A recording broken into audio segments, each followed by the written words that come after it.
बिस्मिल्लाहिर्रहमानिर्रहीम। अस्सलाम वालेकुम डियर स्टूडेंट्स। उम्मीद करता हूँ आप सब खैरियत से होंगे। आज हम एक्सरसाइज 2.4 स्टार्ट करने जा रहे हैं। पेपर में इस एक्सरसाइज में से हमारा लॉन्ग क्वेश्चन आएगा। पहला लॉन्ग क्वेश्चन जो है उसका एक पार्ट 1.6 से आएगा और दूसरा पार्ट 2.4 से आएगा। तो आपने इस एक्सरसाइज को ध्यान से समझना है। अगर आपने एक्सरसाइज 1.6 नहीं की तो इस वीडियो की डिस्क्रिप्शन में उसका लिंक भी मौजूद है, वहाँ से आप एक्सरसाइज 1.6 भी समझ सकते हैं। ठीक है जी। तो चलें जी स्टूडेंट्स, इसको स्टार्ट करते हैं। इसका पहला क्वेश्चन है, ये हमारे पास है 243, उसका एक्सपोनेंट -2/3। उसके बाद है 32, उसका एक्सपोनेंट -1/5। उसके बाद है 196, उसका एक्सपोनेंट -1 और उसके ऊपर जज़र लगा हुआ है यानी कि अंडर रूट। हमने सबसे पहला काम क्या करना है, 243, 32 और 196 की तजज़ी कर लेनी है, यानी कि इसकी फैक्टराइजेशन कर लेनी है। ठीक है जी। तो पहले हम इसकी तजज़ी को देख लेते हैं, उसके बाद हम इसको सॉल्व करते हैं।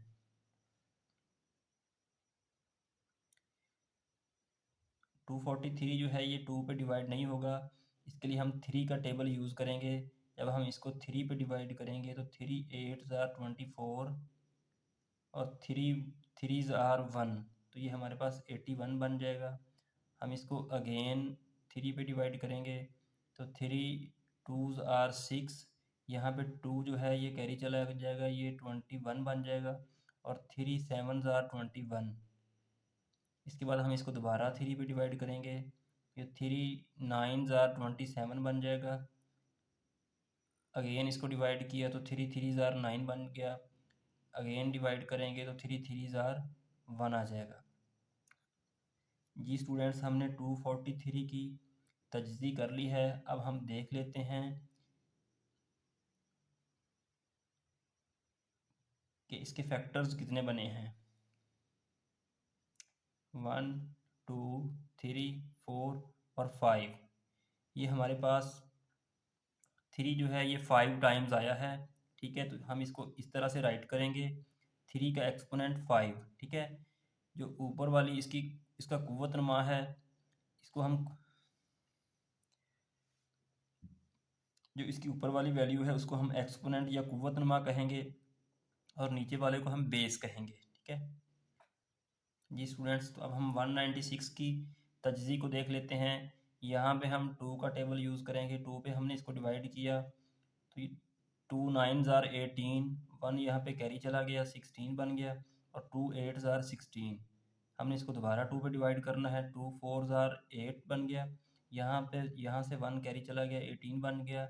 और 2 9 ज़ार 18, ये हमारे पास 49 आ गया। तो ये 49 जो है ये अब 2 पे डिवाइड नहीं होगा, 3 पे भी नहीं होगा, हम इसको 7 पे करेंगे। 7 7 ज़ार 49।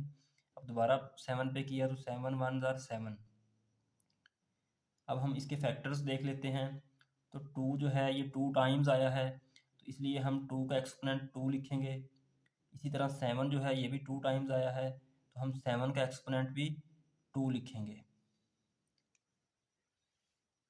जी स्टूडेंट्स, अब हम 32 की तजज़ी देख लेते हैं। ये 2 पे डिवाइड होगा तो 16 आ जाएगा। अगेन हम 2 पे डिवाइड करेंगे, ये यहाँ पे हमारे पास 8 आ जाएगा। फिर हमने 2 पे डिवाइड किया, 2 4 ज़ार 8, यहाँ पे 4 आ जाएगा। 4 को दोबारा 2 पे डिवाइड करेंगे, ये हमारे पास 2 आ जाएगा। और 2 को हमने 2 पे डिवाइड किया, ये हमारे पास 1 आ जाएगा। जी स्टूडेंट्स, तो अब हम इसके फैक्टर्स काउंट कर लेते हैं। 1 2 3 4 5। तो 32 के जो फैक्टर हैं वो 5 हैं, इसलिए हम 2 का एक्सपोनेंट 5 लिखेंगे। जी स्टूडेंट्स, अब हमने 243 की तजज़ी कर ली, इसी तरह 32 की तजज़ी भी कर ली और 196 की तजज़ी भी कर ली। अब हम उनकी वैल्यूज़ इधर लिख देंगे। इसी तरह ये 3 का एक्सपोनेंट 5 आ गया, इसी तरह 2 का एक्सपोनेंट 5 आ गया हमारे पास। और 2 का एक्सपोनेंट 2 मल्टीप्लाई 7 का एक्सपोनेंट 2। इनके ऊपर हम इनके एक्सपोनेंट जो हैं वो ऐसे ही दर्ज कर देंगे, जैसे ये -2/3 था, यहाँ पे -2/3 आ गया। ये -1/5 था, ये -1/5 आ गया। इसी तरह इसका -1 था, ये -1 आ गया। और इस रेडिकल की जगह पे हम यहाँ पे 1/2 लिख देंगे, क्योंकि ये जो जज़र होता है ये इज़ इक्वल टू 1/2 होता है।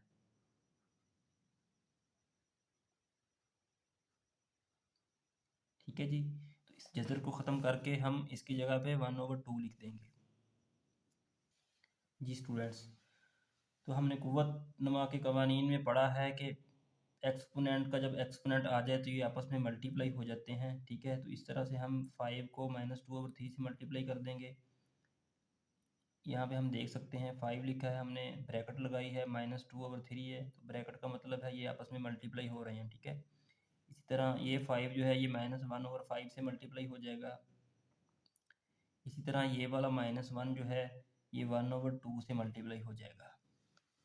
जी स्टूडेंट्स, तो अब हमने क्या करना है, हमने इनको आपस में मल्टीप्लाई कर देना है। 5 जो है ये 2 से मल्टीप्लाई होगा, तो 5 2s आर 10, यहाँ पे -10/3 आ जाएगा। ये जो 5 है ये 5 पे डिवाइड हो जाएगा और यहाँ पे 1 आ जाएगा, ये माइनस का 1 आ गया यहाँ पे। इसी तरह ये -1 है, ये 1/2 से मल्टीप्लाई हो जाएगा और ये -1/2 आ जाएगा हमारे पास। ठीक है,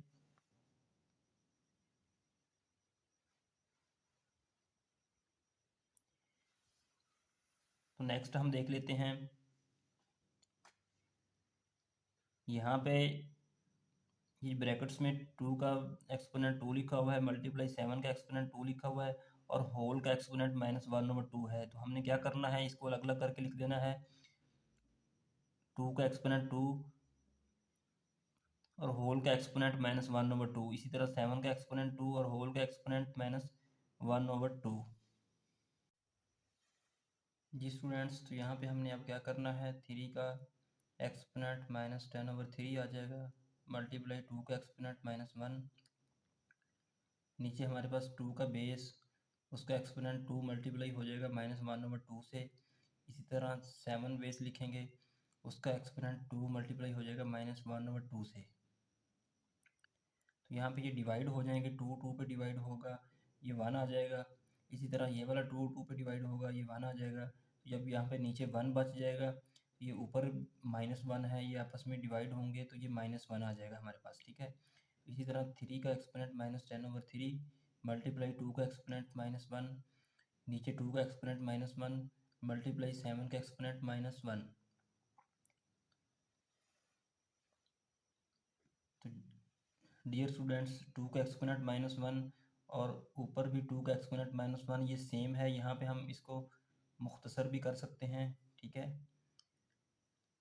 अगर आप दूसरे तरीके से इसको देखें तो ये हमारा यहाँ पे 2 का एक्सपोनेंट -1 ये वाला है, मल्टीप्लाई 2 का एक्सपोनेंट -1 है, ये ऊपर आके +1 हो जाएगा। ठीक है, तो कुव्वतनुमा के कवानीन के मुताबिक यहाँ पे क्या हो जाएगा, 2 का एक्सपोनेंट -1 +1, तो -1 और +1 जो है ये 0 हो जाएगा और 2 का एक्सपोनेंट 0 जो है वो इज़ इक्वल टू 1 है। ठीक है, तो इस तरह से भी ये 1 आ जाएगा हमारे पास। ठीक है, हमने इसको वैसे ही मुख्तसर कर दिया है, तो आप ये वाला तरीका भी इस्तेमाल कर सकते हैं। ठीक है, तो अब हमारे पास क्या बच गया, 3 का एक्सपोनेंट -10/3 है और 7 का एक्सपोनेंट -1 है।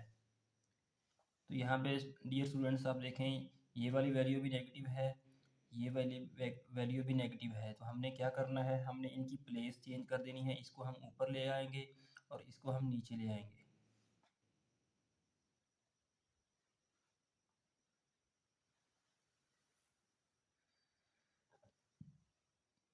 स्टूडेंट्स, तो हमने इनकी प्लेस की चेंज की, तो 7 ऊपर आके प्लस हो जाएगा।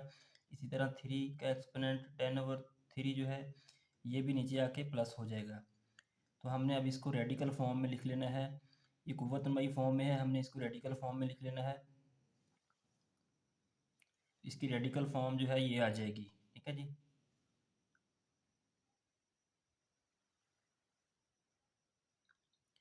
जी स्टूडेंट्स, तो यहाँ पे हमने क्या क्या किया, ये 3 का एक्सपोनेंट 10 है, इसकी हमने तजज़ी कर लेनी है। ठीक है जी, इस तरह से हमने इसकी तजज़ी कर ली, 3 का एक्सपोनेंट 3 बना दिया, इसी तरह 3 का एक्सपोनेंट 3 बना दिया, यहाँ पे भी 3 का एक्सपोनेंट 3 बना दिया। और यहाँ पे भी 3 का एक्सपोनेंट 1 आ जाएगा, ठीक है जी। तो इसको अगर हम जमा करें तो 3 + 3 6 + 3 9 और +1 10, यहाँ पे ये हमारे पास 10 बन गया, ठीक है जी। तो ये अब यहाँ पे भी आप देख सकते हैं कि रेडिकल फॉर्म में इस तरह से लिखा है, हम इसको अलग अलग भी लिख सकते हैं, ठीक है जी। जी स्टूडेंट्स, तो हमने अब क्या करना है, ये 3 है +3 6 आ जाएगा और ये 3 + 9 आ जाएगा, ठीक है जी। तो 3 का एक्सपोनेंट 9 है, यहाँ पे ये हमने लिख दिया। और ये जज़र के ऊपर जो 3 लगा हुआ है, इसका मतलब ये है कि ये इन तीनों के ऊपर भी है और इसके ऊपर भी है, ठीक है जी। तो यहाँ पे जो है वो हमने इसकी जगह पे 1/3 लिख दिया, ठीक है। और इस 3 को हमने जज़र में ही रहने देना है, ठीक है। तो यहाँ पे इसका ये 3 ऐसे ही आ गया, ठीक है। जिस तरह से ये मैंने यहाँ पे अलग अलग करके दिखाया है आपको, ठीक है। ये वाला, ये देखें आप, ठीक है जी। यहाँ पे ये आ जाएगा, ठीक है। तो इसको हमने 9 बना के अलग लिख देना, ठीक है। अब ये 9 जो है ये 1/3 से मल्टीप्लाई हो रहा है, ठीक है। तो 3 ज़ार 9 आ जाएगा, यहाँ पे हमारे पास 3 आ जाएगा, ठीक है जी। तो 7/3 का एक्सपोनेंट 3 मल्टीप्लाई 3/√3, ठीक है जी। हम इसको लिख लेते हैं 7/27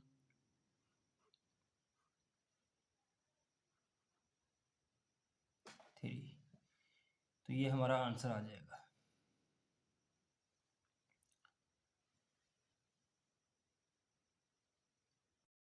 जी स्टूडेंट्स, इसका क्वेश्चन नंबर 2 देख लेते हैं। 2x की एक्सपोनेंट 5 और y का एक्सपोनेंट -4 और ये ब्रैकेट लगी हुई है, इसका मतलब मल्टीप्लाई होता है। यहाँ पे हम डॉट भी लगा सकते हैं, मल्टीप्लाई की अलामत भी लगा सकते हैं। -8 x की एक्सपोनेंट -3 और y का एक्सपोनेंट 2 है। जी स्टूडेंट्स, हमने क्या करना है, इसमें हमने इसके अददीस आ रहे हैं उसको हमने बाहर निकाल लेना। जैसे ये 2 है और -8 है, ये 2 लिख लिया हमने, -8 लिख लिया, ठीक है जी। अब हमने इनकी वैल्यूज़ को हमने इकट्ठा करके लिख देना है। x की 5 यहाँ पे आ जाएगा, इसी तरह y की -4 आ जाएगा और साथ में x की -3 आ जाएगा और y की 2 आ जाएगा। अब हमने क्या करना है, 2 को हमने 8 से मल्टीप्लाई किया, 2 8 ज़ार 16 है, साथ में माइनस का साइन है, हम यहाँ पे माइनस का साइन लगाएंगे, ठीक है जी। यहाँ पे हमने सेम वाले जो हैं वो इकट्ठे कर लेने हैं। जैसे ये x की 5 है और x की -3 है, हमने यहाँ पे इनको इकट्ठा लिख लेना है। ये x की 5 आ जाएगा और ये माइनस जो है ये यहाँ पे साथ आ जाएगा इसके, ये बन जाएगा x का एक्सपोनेंट 5 - 3।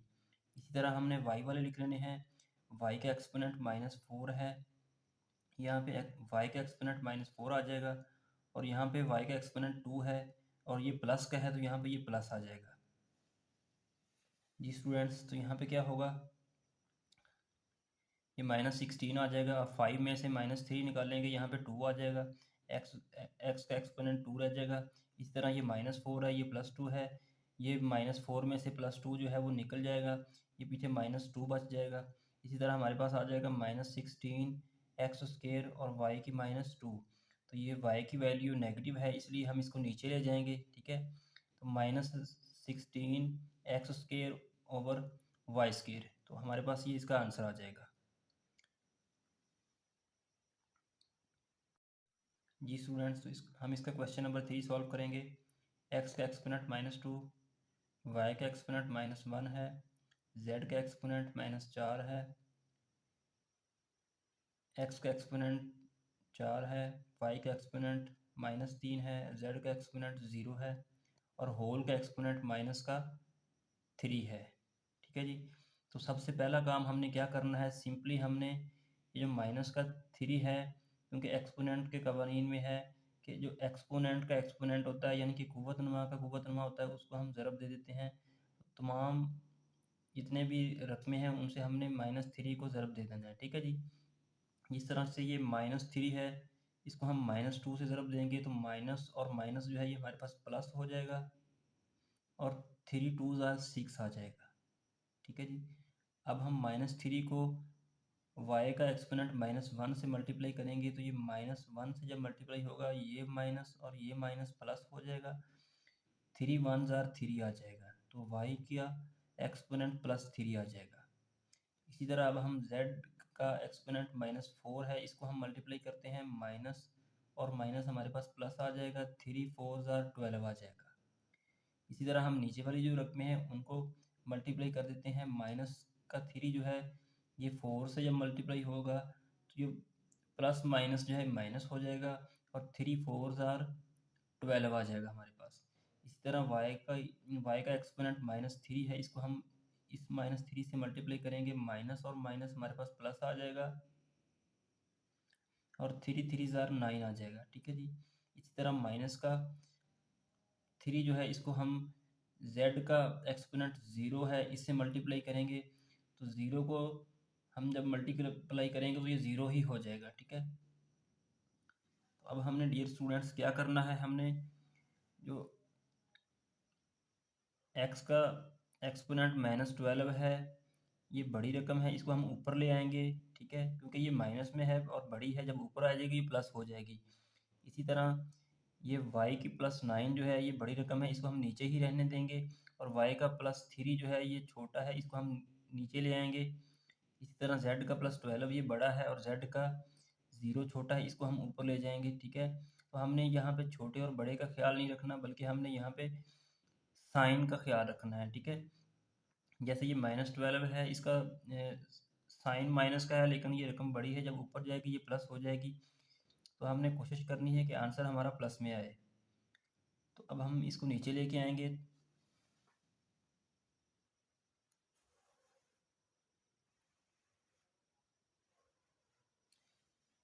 जी स्टूडेंट्स, तो हमने क्या किया, x वाले एक्सपोनेंट एक साथ लिख लिए। x का एक्सपोनेंट +6 है यहाँ पे और x का एक्सपोनेंट 12 है। ये यहाँ पे माइनस था नीचे और ऊपर आकर ये भी प्लस हो गया। ठीक है, इसी तरह z वाला हमने लिख लिया, z का एक्सपोनेंट +12 है और नीचे 0 है, ये ऊपर आकर भी 0 ही रहेगा, क्योंकि 0 जो है ये ना माइनस होता है ना प्लस होता है, इसको हम इसके साथ साइन हम लिखते ही नहीं है। इसी तरह y का एक्सपोनेंट 9 जो नीचे था उसको हमने ऐसे लिख दिया और y का एक्सपोनेंट +3 जो है ये नीचे आकर माइनस हो जाएगा। अब हमने क्या किया, इन वैल्यूज़ को हमने ऐड कर देना है। x का बेस हमने लिख लिया। ठीक है, और +6 है और +12 हो जाएगा। इसी तरह z बेस लिखा हमने और ये 12 आ जाएगा और प्लस ये 0 यहाँ पे आ जाएगा। ठीक है, इसी तरह हमने y यहाँ पे लिखा, ये 9 आ जाएगा यहाँ पे और ये वाला जो है माइनस का 3 ये इधर आ जाएगा। इसी तरह 6 + 12 जो है हमारे पास 18 आ जाएगा।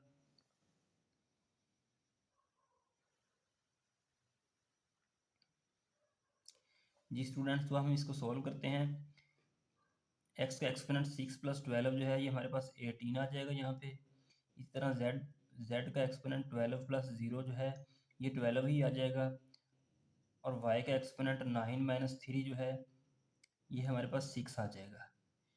जी डियर स्टूडेंट्स, तो इस एक्सरसाइज में से किसी सवाल की आपको समझ ना आई हो तो आप मुझसे कमेंट्स में पूछ सकते हैं, या फिर आप इस चैनल स्टनिंग मैथ का जो डिस्क्रिप्शन है उसमें मेरा इंस्टाग्राम का लिंक मौजूद है, वहाँ पे आप मुझसे इंस्टाग्राम में पूछ सकते हैं। आपने क्या करना है कि सिंपल आपने इस जो भी सवाल आपको समझ नहीं आया उसका आपने स्क्रीनशॉट लेना है और मेरे इंस्टाग्राम पे सेंड कर देना है, तो वहाँ पे मैं कोशिश करूँगा कि आपको जवाब दे दूँ।